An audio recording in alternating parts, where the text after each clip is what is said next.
So a related topic that's come up on the show a few times is cyber insurance. So you can put 100 CISOs in a room and get 100 different opinions on the time and place for it. But I'm curious about your thoughts on it, because on one hand, there's that sort of throw money at the problem aspect of it. And past guest Alyssa Miller pointed out that if your security team is constantly parroting boilerplate, like if it's not if we get breached, but when, then some boards might feel like they need cyber insurance, since obviously the security team can't be trusted. So, and then of course, insurance companies like to only insure things that are unlikely to need to be paid out. So the rise in cyber insurance payouts is starting to make the whole thing a little shaky, I think. So Tony, can you talk about the changes to cyber insurance that have changed up the way that ransomware threat groups do their work?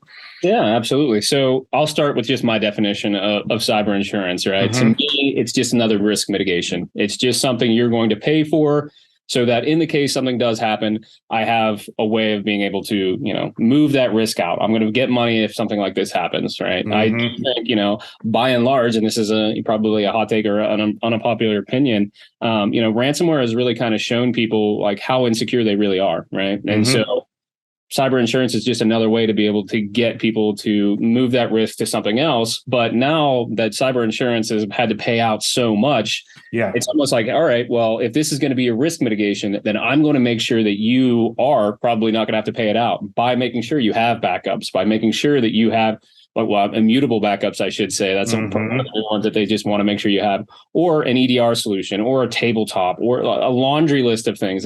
4 or 5 years ago, to get cyber insurance, you maybe had to fill out 4 questions, and then they'd give you something. Now, that's almost a week-long process of trying to figure out, what do I even have half the things that they want to make sure that it happens, to get low premiums. Because if you don't have half of these things, you might get cyber insurance, but you're probably going to end up paying out over 2 or 3 years more than you would have paid for the ransom to begin with. Yeah. Okay. So, I was wondering if it was just something like, they're raising the premiums, but there's also a lot more due diligence, in the sense of, like, if we're even going to give this to you, we want to make sure that you're not just, you don't have like an open for business sign on all your personal data files or something like that. Like, they got to make sure it's almost like a compliance framework or something like that for them to even think you're an insurable non-risk, I suppose. And for some of our larger clients, they've kind of said that they're not going to do cyber insurance anymore. They're just going to set apart the money that they would have paid for cyber insurance and hope that they don't get and just year over year, that fund will just kind of build itself. So it's like a ransomware HSA. Just take it out of your check each week.